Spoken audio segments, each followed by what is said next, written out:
क्या आप जानते हैं कि भारत के एक मंदिर में आज भी रावण की अधूरी मन्नत जल रही है?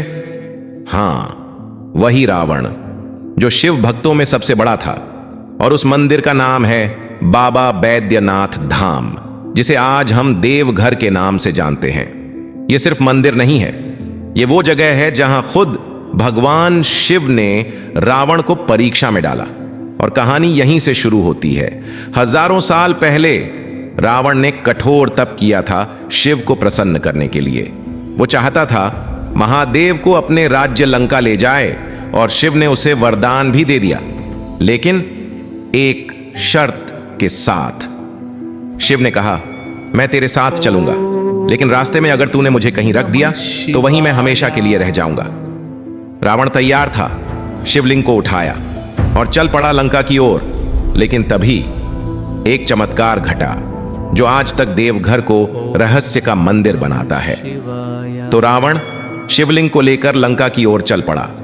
उसके चेहरे पर गर्व था, क्योंकि वो नहीं जानता था कि शिव किसी एक भक्त के नहीं, पूरी सृष्टि के होते हैं। रास्ते में वो पहुंचा देवघर, जहां उसे अचानक एक प्यास लगी और शरीर भारी होने लगा। शिवलिंग को नीचे रखूं? नहीं, उसे याद थी शिव की शर्त, जहां रखा वहीं रह जाऊंगा। लेकिन शरीर जवाब देने लगा था। तभी वहां आया एक ब्राह्मण बालक, जो असल में कोई साधारण नहीं था। वो खुद भगवान विष्णु थे, जो रावण की परीक्षा लेने आए थे। रावण बोला, बालक जरा शिवलिंग पकड़े रहो, मैं लघु शंका के लिए जा रहा हूं। लेकिन बालक बोला, अगर भारी लगे तो मैं जमीन पर रख दूंगा। रावण ने कहा, नहीं नहीं, जैसे भी हो पकड़ कर रखना। रावण चला गया, और तब बालक ने शिवलिंग जमीन पर रख दिया। शिवलिंग वहीं स्थिर हो गया, जड़ हो गया और धरती में समा गया। रावण वापस लौटा, देखा शिवलिंग गायब, आधा अंदर धंसा हुआ। उसके भीतर क्रोध की ज्वाला उठी। उसने जोर से शिवलिंग को खींचा तो शिवलिंग 3 टुकड़ों में बट गया।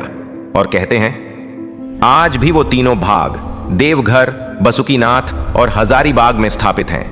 ये है ज्योतिर्लिंग का रहस्य, जो रावण की अधूरी भक्ति और शिव की लीला से बना।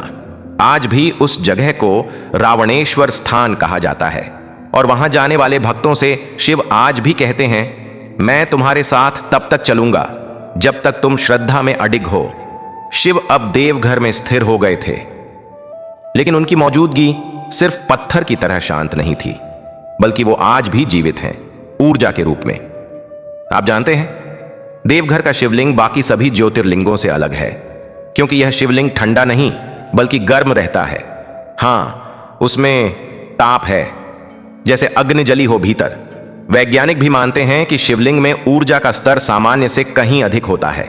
मंदिर के पुजारी बताते हैं, जब भी उसे स्पर्श किया जाता है गर्मी महसूस होती है, और यही वजह है यहां जल नहीं भस्म चढ़ाई जाती है, क्योंकि शिव यहां जागृत रूप में तपस्या कर रहे हैं। पुराणों में उल्लेख है, जहां रावण की तपस्या से शिव ने विराम लिया, वहां अग्नि कभी बुझ नहीं सकती। एक और अद्भुत बात, इस मंदिर के शिखर पर एक सोने का कलश है, जिसे रावण ने ही स्थापित किया था। आज भी भक्त काले धागे में अपनी मन्नत बांधते हैं और कहते हैं, बाबा बैद्यनाथ सब सुनते हैं, पर तब देते हैं जब समय सही हो। इस मंदिर की दीवारें सिर्फ ईंटों से नहीं बनी, ये श्रद्धा से खड़ी है। यहां आने वाले को कुछ और नहीं, सिर्फ भक्ति चाहिए, और बाबा की कृपा सब कुछ बदल देती है। जब एक राक्षस रावण की भक्ति को शिव ने स्वीकारा, तो क्या हमारे जैसे साधारण भक्तों को वो माफ नहीं करेंगे? इसलिए आज भी लोग कहते हैं, देवघर में अगर एक बार बाबा ने सुन लिया तो जीवन बदलना तय है। रावण जब देवघर में शिवलिंग को जमीन में ढसा नहीं उठा पाया, तो उसकी भक्ति क्रोध में बदल गई। उसने शिवलिंग को खींचने की पूरी ताकत लगाई, और तब शिवलिंग 3 टुकड़ों में बट गया। एक टुकड़ा वहीं देवघर में रहा, दूसरा गिरा बसुकीनाथ, और तीसरा माना जाता है हजारीबाग के पास कहीं दबा है। बसुकीनाथ वही स्थान है जहां रावण का क्रोध थमा था, जहां उसने शिव से क्षमा मांगी थी, और शिव ने उसे एक और वरदान दिया, मैं यहीं रहूंगा तुम्हारी अधूरी भक्ति का उत्तर देने। बसुकीनाथ मंदिर को आज भी देवघर का जुड़वा मंदिर कहा जाता है, और वहां एक अद्भुत परंपरा है। जब तक देवघर में शिव की पूजा नहीं होती, बसुकीनाथ में आरती नहीं की जाती। कहते हैं देवघर में बाबा बैद्यनाथ आसन रूप में है और बसुकीनाथ में शिव प्रकाश रूप में। और जब दोनों मंदिरों में श्रावण मास में कांवड़ यात्रा होती है तो वह पूरे देश की सबसे बड़ी शिव यात्रा बन जाती है। हर साल लाखों भक्त बोल बम कहते हुए सुल्तानगंज से गंगाजल उठाकर 108 किलोमीटर पैदल चलकर देवघर और फिर बसुकीनाथ में जल अर्पण करते हैं। रावण की अधूरी भक्ति से जन्मा यह मंदिर आज लाखों की पूर्ण आस्था बन चुका है। बसुकीनाथ में बाबा आज भी चुपचाप सबकी पुकार सुनते हैं। क्या आज के समय में चमत्कार होते हैं? क्या शिव आज भी अपने भक्तों की सुनते हैं?